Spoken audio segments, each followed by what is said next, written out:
Hello student, our running topic was properties of solid. In this sequence, we have explained about 2 or 3 properties of the solid. I am repeating again. Shape and volume are fixed. Solid का जो shape होता है, जैसे ये shape है, और जो total surface area है, shape और जो total surface area that is called volume. तो solid का shape and volume fixed रहता है. चाहे हम solid को यहाँ पर रखते हैं या कहीं दूर जाकर रखते हैं, उसका शेप और वॉल्यूम चेंज नहीं होता है. डू नॉट फ्लो, हमने सॉलिड को यहां रख दिया तो ये फ्लो नहीं हो रहा है, बह नहीं रहा, तो solid can not B flow. Solid flow नहीं होता है. कैन नॉट बी कंप्रेस्ड, दबता नहीं है. जैसे ये है सॉलिड, इससे हम दबाने की कोशिश करें तो ये क्या है, कंप्रेस नहीं हो रहा है, तो solid can not be compressed. Gas जो होती है वो कंप्रेस हो जाती है, अभी आगे टॉपिक आएगा, लेकिन याद रखना है कि जो सॉलिड चीज होती है वो कंप्रेस्ड नहीं होती है. ब्लैक बोर्ड हमारा सॉलिड है, हम इसे कंप्रेस नहीं कर सकते, तो solid can not be compressed. Can not fill their container completely, solid अपने कंटेनर को कंप्लीटली फिल नहीं कर पाता है. जैसे ये हमारा कोई कंटेनर है, क्लोज कंटेनर है, जिसमें हमने शुगर या सॉल्ट फिल कर दिया है. क्लोज कंटेनर में हमने शुगर या सॉल्ट जो भी सॉलिड मटेरियल है वो फिल कर दिया है. तो हम देखते हैं अगर होल हम नीचे की साइड में करते हैं तो सॉल्ट नीचे की साइड से निकलना शुरू हो जाता है. अगर हम होल साइड में करते हैं तो सॉल्ट साइड से निकलना शुरू हो जाता है. लेकिन अगर हमने होल ऊपर कर दिया यहाँ पर, तो क्या सॉल्ट या शुगर जो हमने इस कंटेनर में फिल करा है वो ऊपर की साइड में निकलना शुरू होगा? नहीं होगा. क्यों? क्योंकि सॉलिड जो होता है वो ऊपर की तरफ प्रेशर नहीं लगाता. सॉलिड नीचे निकल रहा था, सॉलिड साइड में निकल रहा था, क्योंकि सॉलिड डाउनवर्ड साइड में और साइड में क्या लगाता है, प्रेशर अप्लाई करता है. लेकिन सॉलिड ऊपर की साइड में प्रेशर अप्लाई नहीं करता है, जिसकी वजह से, क्योंकि ऊपर की तरफ प्रेशर नहीं लगा रहा है, तो सॉलिड अपने कंटेनर को कंप्लीटली फिल नहीं कर पाता है. हाई डेंसिटी, सॉलिड की डेंसिटी हाई होती है. वो क्यों होती है? क्योंकि डेंसिटी का हमें फॉर्मूला मालूम है, D = m/v. ये डेंसिटी का फॉर्मूला है और यहीं से ही हम डेंसिटी की डेफिनेशन भी बना सकते हैं. Mass per unit volume is called density. Mass per unit volume is called density. और अगर हम यूनिट की बात करें, डेंसिटी की यूनिट क्या होती है? मास के ऐसा यूनिट किलोग्राम. मास को किसमें मेजर करते हैं? किलोग्राम में. और वॉल्यूम की ऐसा यूनिट, वॉल्यूम जैसे हमें इस रूम का वॉल्यूम निकालना है, तो वॉल्यूम कैसे निकलता है? वॉल्यूम का आपको फॉर्मूला मालूम है, L/B/H, length into breadth into height, that is a volume formula. अब length that is a type of distance, breadth that is a type of distance, height that is also a type of distance, and we know the unit of distance is metre. तो length एक distance है, इसकी unit metre. Breath भी एक distance है, इसकी भी unit metre. Height is also a distance, तो इसकी भी यूनिट मीटर. अब जो मीटर को मीटर सब मल्टीप्लाई करेंगे तो क्या आ जाएगा? m⁻3. तो वॉल्यूम की जो यूनिट होती है वो क्या होती है? m³. तो यहां से वॉल्यूम की यूनिट क्या बन गई? m³. तो किलोग्राम पर मीटर क्यूब इज द ऐसा यूनिट ऑफ डेंसिटी. तो ये डेंसिटी की यूनिट है. डेफिनेशन समझ में आई डेंसिटी की? मास पर यूनिट वॉल्यूम, मतलब एक यूनिट वॉल्यूम में हमारा कितना मास आ रहा है. जैसे सपोज करिए ये हमारे पास वॉल्यूम सेम है दोनों के, इसमें हमने मास डाला 5 kg और इसमें हमने मास डाला 10 kg. वॉल्यूम सेम थे, मास फर्क है. अब हम पूछे डेंसिटी किसकी ज्यादा है, तो ऑब्वियसली डेंसिटी इसकी ज्यादा है. क्यों? क्योंकि mass per unit volume is called density. जिसके पर यूनिट वॉल्यूम में, मतलब हम अगर कंपैरिजन कर रहे हैं दो ऑब्जेक्ट जिनका वॉल्यूम सेम है, लेकिन मास जिसमें ज्यादा आ रहा है, मास जिसमें ज्यादा आ रहा है उसकी डेंसिटी ज्यादा होती है. क्योंकि वॉल्यूम दोनों का सेम है, मास इसमें ज्यादा आ रहा है, so it's has large density. और फॉर्मूले में से दिख भी रहा है, डेंसिटी और मास दोनों कैसे हैं? डायरेक्टली प्रोपोर्शनल है. D और M डेंसिटी और मास कैसे हैं? डायरेक्टली प्रोपोर्शनल है. D एंड V दोनों कैसे? That are inversely proportional. और ये हमने बताया भी था इनवर्सली और डायरेक्टली कब होता है? अगर दोनों डिवाइडेड लाइन के ऊपर है. जैसे अगर हम डिवाइडेड लाइन ड्रा करें, ये दोनों डिवाइडेड लाइन के ऊपर है, तो दैट आर डायरेक्टली. और होने कहां पर चाहिए? इज इक्वल टू के साइड बाय साइड. और अगर एक डिवाइडेड लाइन के ऊपर है और दूसरी चीज इज इक्वल टू के बाद और डिवाइडेड लाइन के नीचे है तो वो कैसे इनवर्सली, और इनवर्सली में क्या होता है, अपोजिट होता है। अपोजिट मतलब अगर हम वॉल्यूम ज्यादा करते हैं तो डेंसिटी कम हो जाएगी, वॉल्यूम कम करेंगे तो डेंसिटी ज्यादा हो जाएगी। जैसे अब हम बात करते हैं इसी की, अब हमने क्या करा है, दोनों ऑब्जेक्ट का मास कैसा है, सेम है, लेकिन इसका वॉल्यूम हमने क्या कर दिया, ज्यादा। तो ये ज्यादा वॉल्यूम में एक तरीके से मास कम आ रहा है, वॉल्यूम हमने क्या करा है, ज्यादा, मास सेम रखा है, मास इज सेम, लेकिन हमने क्या इंक्रीज कर दी, वॉल्यूम इंक्रीज कर दिया, वॉल्यूम इंक्रीज कर दिया। दोनों कैसे, इनवर्सली, वॉल्यूम ज्यादा तो डेंसिटी क्या हो जाएगी, कम हो जाएगी, और वॉल्यूम अगर हम कम करते हैं तो डेंसिटी क्या हो जाती है, ज्यादा हो जाती है। तो अब आता है सॉलिड की डेंसिटी हाई होती है। तो सॉलिड की डेंसिटी हाई है, उसका क्या रीजन है, क्योंकि सॉलिड के पार्टिकल के बीच में फोर्स ऑफ अट्रैक्शन स्ट्रांग होता है। अब जब सॉलिड के पार्टिकल के बीच में फोर्स ऑफ अट्रैक्शन स्ट्रांग है तो ये आपस में क्या करेंगे, अट्रैक्ट करेंगे, और अट्रैक्ट करके ये साइज में कैसे होगा, छोटी, मतलब इनका वॉल्यूम क्या हो गया, कम। सॉलिड के पार्टिकल के बीच में फोर्स ऑफ अट्रैक्शन ज्यादा होने की वजह से इनका टोटल सरफेस एरिया मतलब वॉल्यूम क्या हो जाता है, कम हो जाता है। अब सॉलिड का volume strong force of attraction की वजह से क्या हो गया, कम, वॉल्यूम कम हो गया तो डेंसिटी क्या हो गई, ज्यादा हो गई। तो इस वजह से सॉलिड की डेंसिटी कैसी होती है, हाई होती है।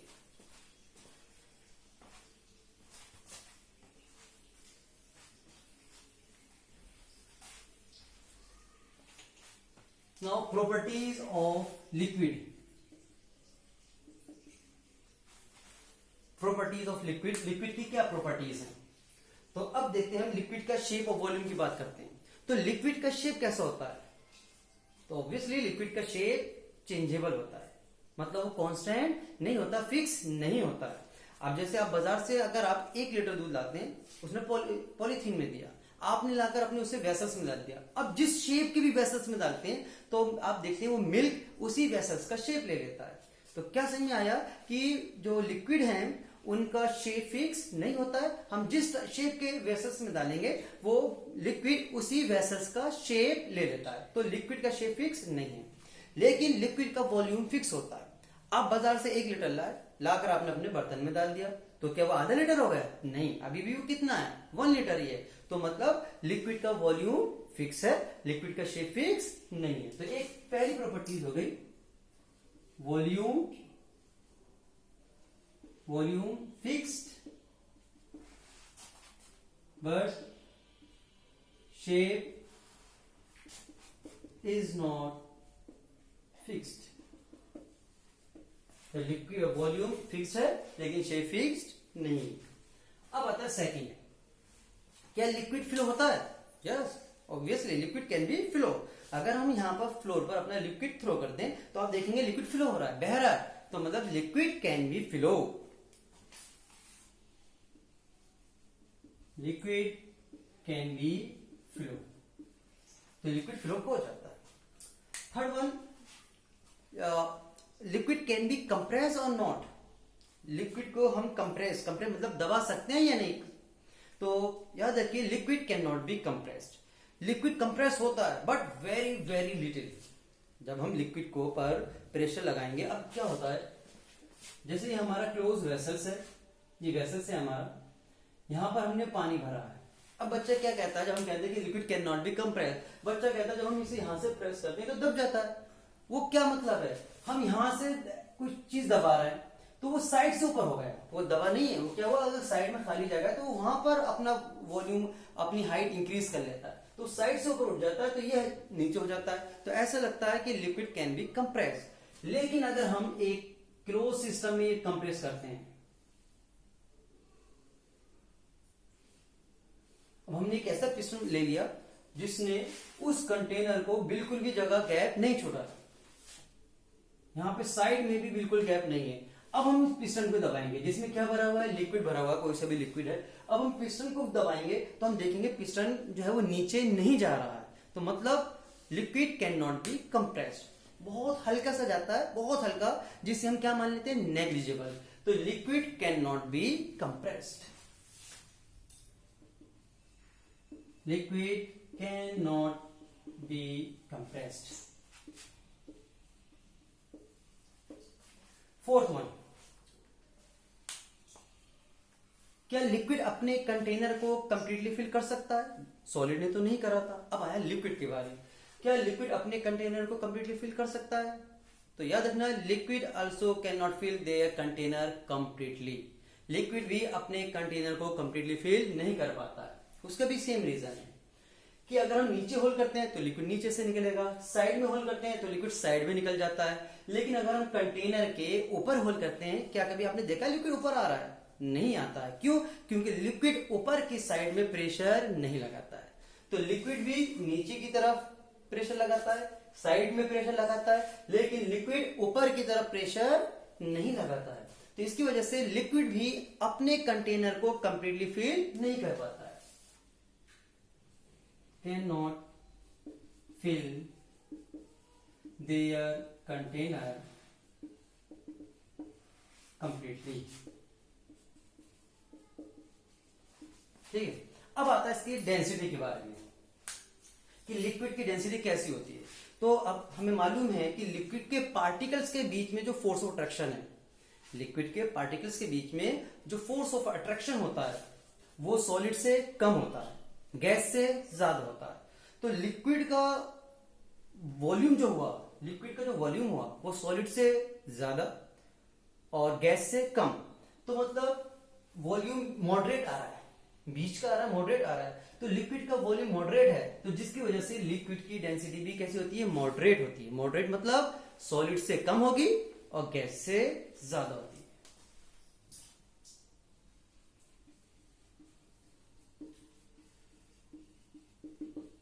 समझ में आया? मॉडरेट कि वॉल्यूम, लिक्विड का वॉल्यूम कैसा है? सॉलिड से ज्यादा है और गैस से कम है।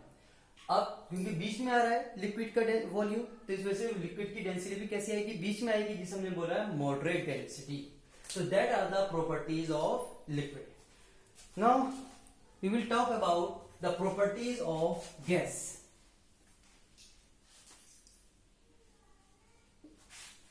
Properties of gas. अब आप बताइए कि गैस का शेप एंड वॉल्यूम कैसा होता है? फिक्स होता है या इनमें से कौन सा फिक्स नहीं होता है या कौन फिक्स होता है? तो आपको मालूम है, याद रखना है कि गैस का ना तो शेप फिक्स होता है ना ही वॉल्यूम फिक्स होता है।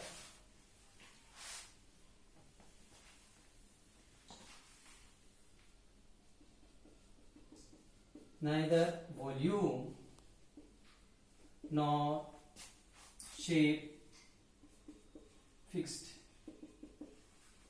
गैस का ना तो शेप फिक्स है ना ही वॉल्यूम फिक्स है। अब वो देखिए हम इसे कैसे समझाते हैं।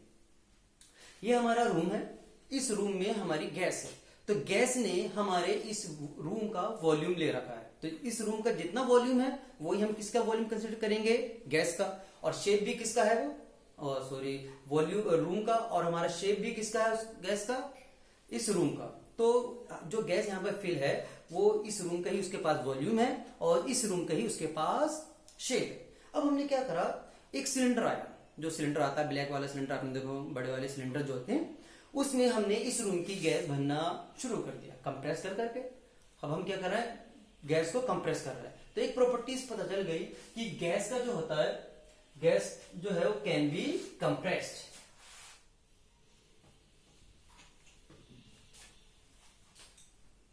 गैस कैन बी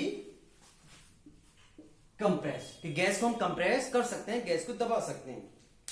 तो हमने इतनी बड़ी रूम की जो गैस थी, वो जो सिलेंडर हम बता रहे हैं जो ब्लैक कलर का होता है, उसमें कंप्रेस कर करके उसमें फिल कर दिया। तो इस रूम की सारी एयर मैंने उस सिलेंडर में फिल कर दी। तो अब गैस के पास जो वॉल्यूम है वो किसका है? सिलेंडर का है। गैस के पास जो शेप है वो किसका है? सिलेंडर का है। तो पहले इतने बड़ी रूम की एयर हमने क्या कर दी? गैस में कर दी। मतलब गैस क्या हो गई? कंप्रेस हो गई, दब गई। तो गैस कैन बी कंप्रेस। क्यों ऐसा? क्यों गैस क्यों कंप्रेस हो रही है? सॉलिड और लिक्विड कंप्रेस क्यों नहीं हो रहे थे? तो उसका क्या रीजन है कि सॉलिड के पार्टिकल के बीच में गैप पहले ही बहुत कम है, क्योंकि फोर्स ऑफ अट्रैक्शन ज्यादा था, तो पार्टिकल पहले ही बहुत करीब में आ गए, जिसे हम और ज्यादा करीब में नहीं कर पा रहे हैं। जबकि गैस के पार्टिकल के बीच में फोर्स ऑफ अट्रैक्शन कैसा होता है? वीक। तो वो कहां होते हैं? दूर दूर चले जाते हैं। तो मतलब गैस के पार्टिकल के बीच में गैप ज्यादा होता है, तो हम फोर्स लगाकर उस गैप को कम कर सकते हैं। तो इसी प्रॉपर्टी के बेस पर हम गैस को कंप्रेस करके सिलेंडर में फिल कर लेते हैं। तो गैस का क्या समझ आ रहा है? ना तो शेप फिक्स है ना ही वॉल्यूम फिक्स है, क्योंकि इस रूम की गैस हमने कहाँ फिल कर दी, सिलेंडर में, तो अब उस गैस ने किसका शेप ले लिया, सिलेंडर का। वॉल्यूम भी किसका है, अब उस गैस के पास, सिलेंडर का। तो गैस का ना ही शेप फिक्स है, ना ही वॉल्यूम फिक्स है। Gas can B compress. अगला, क्या गैस फ्लो हो सकती है, तो obviously gas can B flow. Gas क्या होती है, फ्लो होती है। जब हवा चलती है तो हवा कंटिन्यूअसली फ्लो हो रही है, एक जगह से दूसरी जगह मूव हो रही है, तो एयर इज ए गैस, तो गैस कैन बी फ्लो। अब आता है कि गैस अपने कंटेनर को कंप्लीटली फिल कर पाती है या नहीं कर पाती है। तो याद रखना, gas can be fill their container completely. Gas अपने कंटेनर को कंप्लीटली फिल कर देती है। अब गैस ने अपने कंटेनर को कंप्लीटली फिल करा, क्या रीजन है उसका, क्योंकि गैस जो होती है वो जो प्रेशर लगाती है गैस, वो ऑल डायरेक्शन में लगाती है। गैस नीचे भी प्रेशर लगाती है, गैस साइड में प्रेशर लगाती है, गैस अपवर्ड डायरेक्शन में भी प्रेशर लगाती है। अगर अब हम जिस कंटेनर में गैस है उधर होल्ड कर देते हैं ऊपर की साइड में, तो हम देखते हैं गैस ऊपर निकल कर जा रही है। क्यों जा रही है, क्योंकि गैस ऊपर की साइड में भी प्रेशर लगा रही है। अब क्योंकि gas apply the pressure in all the direction due to which gas can fill their container completely, जिसकी वजह से गैस अपने कंटेनर को कंप्लीटली फिल कर देती है। क्या रीजन बताया, क्योंकि ये चारों डायरेक्शन में या ऑल डायरेक्शन में क्या लगाती है, प्रेशर अप्लाई करती है। अब गैस की डेंसिटी कैसी होती है, गैस की डेंसिटी, गैस का वॉल्यूम कैसा होता है, ज्यादा होता है। गैस का वॉल्यूम क्यों ज्यादा है, क्योंकि गैस के पार्टिकल के बीच में फोर्स ऑफ अट्रैक्शन वीक होता है। जब गैस के पार्टिकल के बीच में फोर्स ऑफ अट्रैक्शन वीक है तो इसका पार्टिकल कैसे होगा, दूर दूर चलेगा। दूर दूर चलेगा मतलब वॉल्यूम कैसा हो गया, ज्यादा। जब गैस का वॉल्यूम ज्यादा हो गया, पार्टिकल फोर्स ऑफ अट्रैक्शन कम है तो पार्टिकल दूर दूर हो गए, वॉल्यूम कैसा हो गया, ज्यादा। तो गैस का वॉल्यूम ज्यादा होने की वजह से, वॉल्यूम ज्यादा तो डेंसिटी कम, क्योंकि both are inversely proportional to each other. तो गैस की डेंसिटी कैसी हुई, low, low density. That are the properties of gas. अब यहां पर एक क्वेश्चन राइज होता है कि अगर हमें कुछ पार्टिकल्स दे दी जाते हैं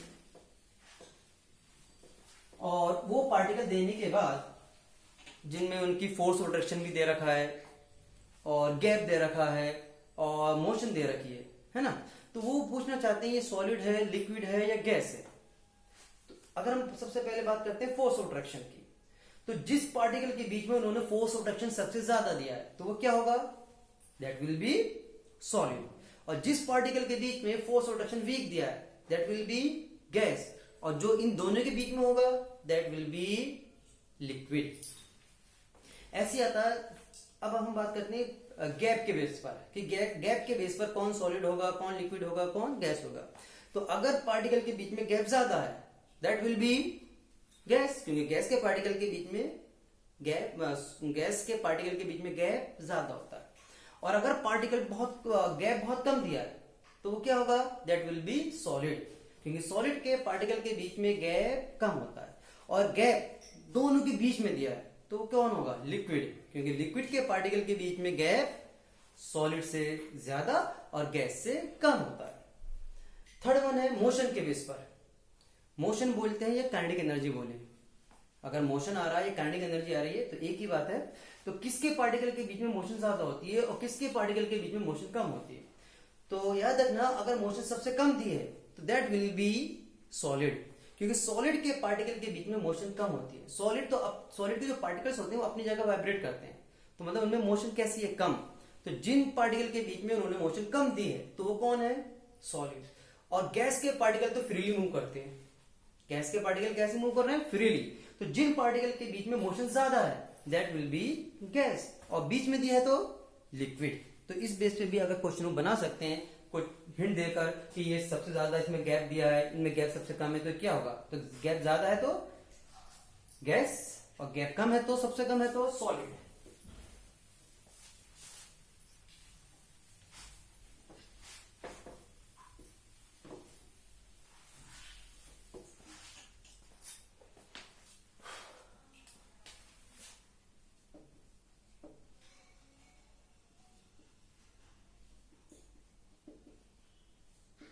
What is the full form of LPG? The full form of LPG, liquefied petroleum gas. Liquefied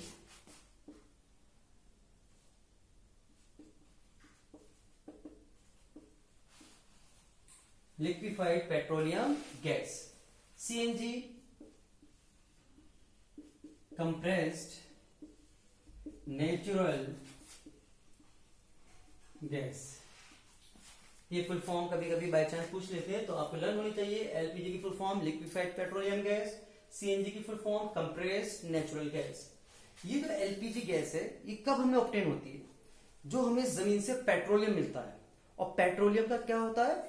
जब हम पेट्रोलियम को रिफाइनिंग करते हैं तो जब हम पेट्रोलियम की रिफाइनिंग करी जाती है तो हमें गैस मिलती है जिसे हम बोलते हैं पेट्रोलियम गैस। फिर उस पेट्रोलियम गैस को कैसे में चेंज कर लिया जाता है? लिक्विड में, जिसे बोला हमने यहाँ पर लिक्विफाइड। जब पेट्रोलियम गैस को जो पेट्रोलियम की रिफाइनिंग करते टाइम में मिली है उसे किस में चेंज कर दिया? लिक्विड में। तो क्या बन गई हमारी एलपीजी। और यही एलपीजी है जो हमारे घरों में सिलेंडरों में फिल होती है। हमारे घरों के सिलेंडरों में जो गैस है वो कौन सी है? एलपीजी। लिक्विफाइड किस फॉर्म में है? लिक्विड फॉर्म में है। लेकिन बच्चा कहता है कि जब वो बाहर निकलती है तो गैस होती है। Answer right. क्या रीजन है उसका? जब तक वो सिलेंडर में है तो उस पर क्या लगा हुआ है? प्रेशर। और जब तक उस गैस पर प्रेशर लगा रहेगा तो it remain in the liquid. Gas पर, जो हमारी पेट्रोलियम गैस है सिलेंडर पर, उस पर क्या लगा हुआ है? सिलेंडर के अंदर प्रेशर। और उस प्रेशर की वजह से वो गैस किसके अंदर रहती है? लिक्विड की फॉर्म में रहती है। तो सिलेंडर में गैस किस फॉर्म में? लिक्विड में। अब वो बाहर आई, बाहर कब आई? जब उसमें से प्रेशर हटा। और जैसे ही गैस में से प्रेशर रिमूव होता है it again change into the gas. तो वो लिक्विड डायरेक्टली किस में चेंज हो रहा है? गैस में चेंज हो रहा है। कब चेंज हो रहा है? जब उसमें से प्रेशर रिमूव हो रहा है। अब ये जो सीएनजी है ये क्या है? ये कहां मिलती है सीएनजी? जब पेट्रोलियम, जमीन के अंदर जो पेट्रोलियम होता है उस पेट्रोलियम के ऊपर ये गैस हमें मिलती है, नेचुरल गैस। पेट्रोलियम कहां पर है? जमीन के अंदर है। उस पेट्रोलियम के ऊपर एक गैस है जिसे हम क्या बोलते हैं? Natural gas. फिर जब वो ऊपर निकाली जाती है, ड्रिल करी जाती है इस गैस को, तो वहां निकालने के बाद इस गैस को, नेचुरल गैस को क्या कर दिया? कंप्रेस, दबा दिया। So it is known as compressed natural gas.